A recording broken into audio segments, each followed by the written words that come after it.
real reason why he is talking with us today is to find out how motivation will help you to find out the real love, joy, and peace in your life. So, Melvin, thanks again. I am still continuing the topics that we just shared with our listeners, but the first point I need to reconfirm with you.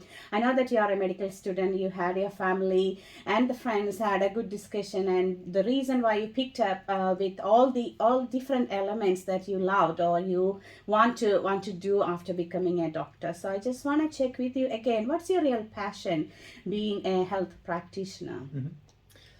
I think there's two key areas that make me really passionate, and the reasons why I chose to go down this path in terms of education. I think number one just comes from my innate inclination towards the sciences. I think I've always been a bit of a curious student in terms of the sciences, whether that be biology or chemistry or physics. And being in a career such as medicine, you never stop learning. All you're doing as you progress through your career is you're learning in layers. As a medical student, you're learning through quite a superficial layer, and as you move on to internship and residency, you learn deeper and deeper layers. And the whole concept of being in a career that you never stop learning and you never stop getting better challenges me, but excites me as well. And I think the second reason why I chose this profession, because I'm sure there's 100 other professions where you continually learn and upskill yourself, is the ability to communicate with other people, but not only that, but communicate with other people for the benefit of their own lives and the benefit of society as a whole. I think personally, ever since I stepped into even high school leadership in year 10, 11 and 12 and progressing onto university, I've really thoroughly enjoyed communicating with other people. And looking at the profession of medicine, it ticks all the boxes for me. It's a career of lifelong learning in the sciences. You communicate with people and you also help people in the most vulnerable state, and couldn't see it any other way. Yeah, that's great, and I can pick up a couple of words from there, and then maybe with more questions. Communication, and then influencing people with their own, transformation, right? So when you do something to that vulnerable stage, you are seeing that change in their life. So I just want to pick up your communication area. I know that you have done really well with your public speaking, and your you have done different competitions, and then yeah, I heard about different things about your public speaking. I know that I can remember that from the church, that you were always number one for the public speaking. I do remember that. So can you give me your journey or your experience with your public speaking, and then how that communication skill helped, or how the public speaking helped for the communication skill? Yeah, 100%. I think so I started public speaking, I guess, within the church in the speech competitions in Wyndham around, I was probably in year 4, year 5 then where it started. And then that's where I really built up kind of the fundamentals and the confidence of speaking to a large crowd. And I think things really elevated once I stepped into high school. Continued doing the speech competitions, but also supplemented it with a few other public speaking opportunities as well. Such as high school leadership, for example, being a house captain in year 12, having to speak to 250 people on a fortnightly basis, being in debating competitions, speaking with top state level debaters from all around Victoria, and even now in university, being the president of the largest university club, I'm always speaking to my weekly staff of 60. Speaking in events to over 1,000 people. And I think it really comes down to repetition and exposure. And I recently experienced this as well. I was recently at a school in the western suburbs of Melbourne, Victoria Uni Secondary College, just last Thursday, and I was delivering workshops on mental health to year 10 students. And the same principle applies, that the more that you do something, the better you'll be at it, and the more competent and confident you'll be at it as well. And I saw that in the workshops in just one day, and I've also seen it in my public speaking extrapolated over a decade. I think when it comes to communication, it's all about that repetition and constant iteration, and seeking to be better at it. That's great. So I actually I'm not wasting much time. I want your help to help our people around there. How we can motivate ourselves, or what are the things that we can do to motivate us? Yeah, I think in terms of motivation, it's important to find an anchor for motivation that isn't changing. Mm-hmm. So, for example, for me, what I used to be really motivated by was these end goals of Mm-hmm. getting into medicine, of getting this job, achieving this grade on my assignments. But the thing is, with those outcomes, it's pretty out of your control. So instead, I've really shifted my motivation to just the journey of getting there. What Mm-hmm. motivates me, what gets me out of bed every morning is the journey of getting closer to where I want to be. And where I want to be is always changing. Every week I have new goals. Some goals get done in a couple of days, some goals get done in a couple of years. Mm-hmm. But what stays the same is that I'm always on the journey towards those goals. So if I were to give some advice on motivation, it's to find an anchor um, of motivation that isn't changing and then go forward in that direction. Mm-hmm. So that's the first step to get an anchor. So I was just thinking about my teenage kids, and then every morning, if they feel lazy Mm. to even to get up from the bed, how do we set up that that anchor, that motivating me? Is there any tips that you can share with us? From a parent perspective, Yes. I think, and this is coming from someone who is very far from that stage. Or again Yeah, from the no, other but I side. think, Yeah, from the other side. but Yeah. like even for me, like when I lead a team of staff Mm. or when I'm a leader leading people, I think it's about getting them to buy into the vision as well. Mm. Even for me, it's one thing for me to tell, let's say, my marketing team to develop all these pieces of content, Mm. but it's another thing for them to actually buy into that vision and develop the want to develop Mm-hmm. that marketing content. Mm. So I'd say my recommendation would probably be whether it's your child, whether it's your friend, whether it's a parent, get them to buy into that vision as well and Mm. really see the benefit in achieving that. Mm. And eventually, hopefully, you get to a stage where they're up without you Mm. Yeah. having to do that. So, I was speaking the word that you mentioned, journey, in many, many conversations. And I think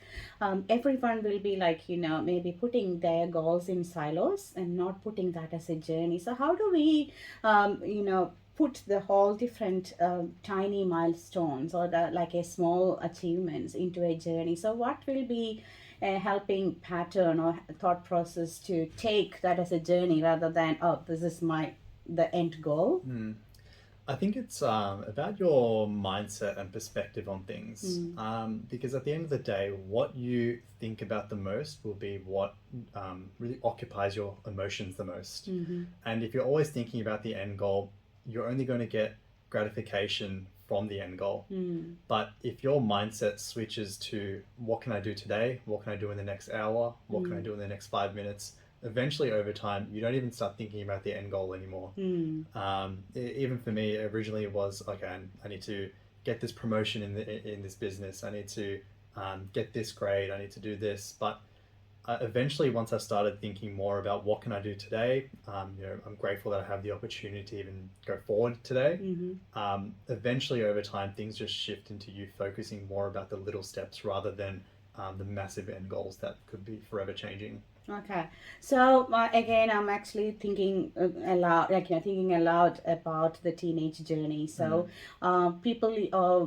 kids used to complain, like, whatever I do, you never satisfy as a mom or a dad. So there's no point I'm putting up my effort. I am doing tiny step, but you're not seeing that. So, have you had those experience, or if we have those type of experience, how the youth can, overcome, or what can be done in that situation? I feel like that is a demotivation for the young adult who is trying out of trying to come out of their lazy pattern. So what we can do at that stage, again, like, it will be a bit hard from thinking from the parenting side, but what a young adult can do if they're hearing all the time that you are not coming to my standard. Mm.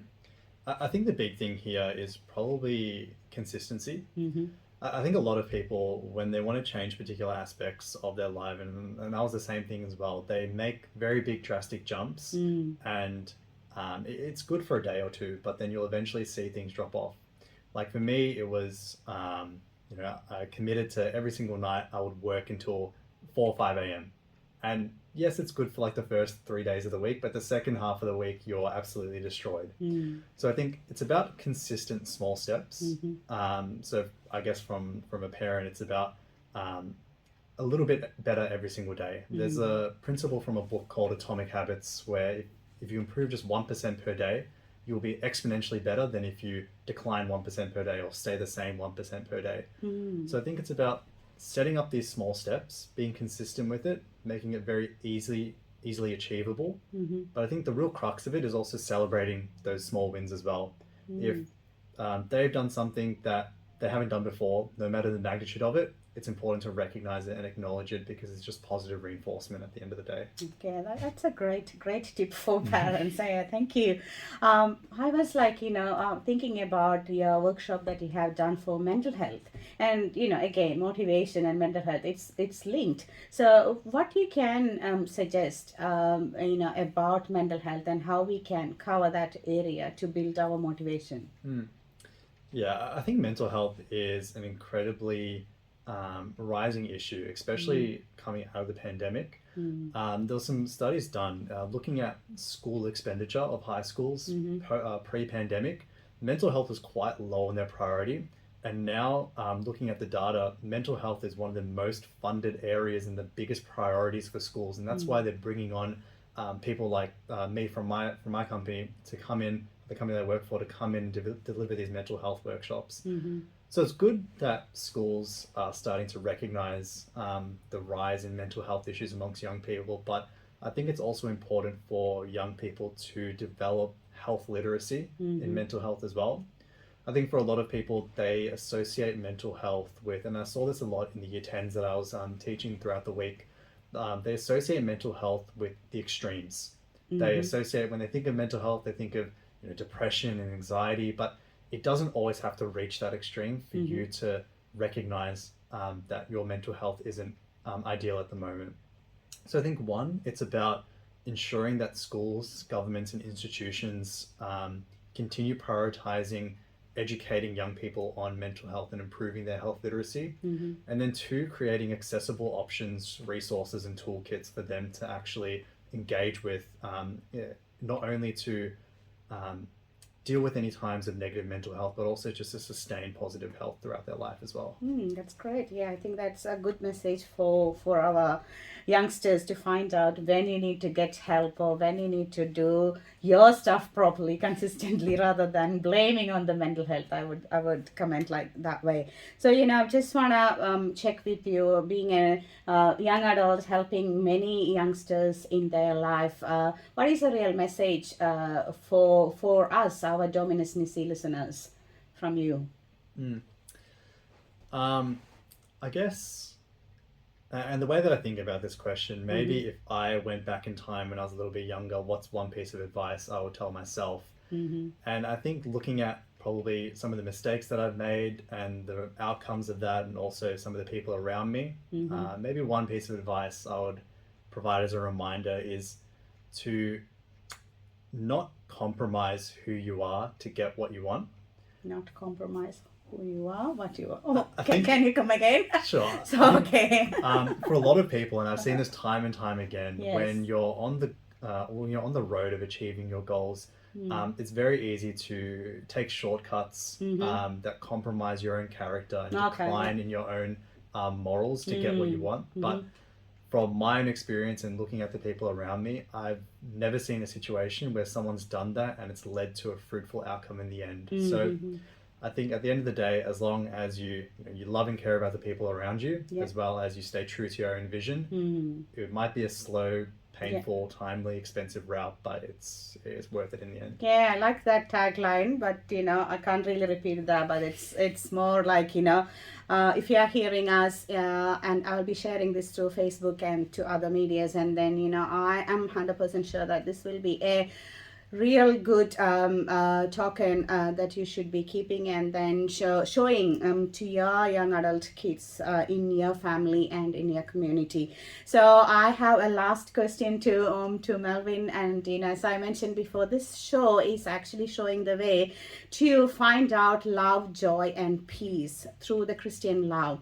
So the question will be that why the motivation, why the mental health is becoming a Christian part of life, or how we can be a better Christian through motivation. So those type of questions. So to my own answer, it's more like is if you have consistent with a goal that God provided for your life on this earth, and if you are trying your best without problem in your mindset, or without any fault, or without any failure, you are going one step to next step. That is what humanity is for, and that's where the Christianity is. That's the definition the human world needs to believe, and that's the reason why you are here as a young adult with us. You are consistent with your trials, or consistent with your motivational steps, and then you showing the real good fruits of compassion, love, joy, and peace. So my question, so your vision is to become the one doctor who have compassion, and then helping the people recover from their vulnerable stage. So just thinking about that healthcare and the Christianity, or thinking about God. A question, maybe like it's a curious question for many people. Do you think that going deep into that science will take you out of God or godly, that creative power of your creator? It's a bit of like a big question, but just want to find out like a simple response from you as a young adult who is practicing in that big world of healthcare. Yeah, I think everyone has their different reasons to believe in Christianity. For some people, it's a family upbringing environment. For some people, it's they're the first generation of their family who have become religious. For other people, it's been taught through schools, or other personal experiences, or even personal traumas. And I also think it is the natural inclination of human beings to want reasons to believe the things that we believe. Um, so, and this is coming from a perspective of someone who's always really curious into things. I don't think it is inherently wrong to seek the sciences and understand maybe the history and the reasonings why people believe the things that they believe. But I guess going back to what I said before, it's just about making sure you're staying on the right road of your vision, and not deviating to it too much. Okay, thank you. So thank you, Melvin, for your time coming to the studio, and then sharing your life and your experience going through your life and getting that passion. So thank you so much, Thank you and very much. and I believe your stepping stones are really helping you to achieve your passion, and we wish you all the very best for your future. And then I'm sure that one day, being a health professional, you can come back and help us with your steps that you have done to achieve that goal. So all the very best, and thank you so much, Melvin. Thank you. Thanks for having me.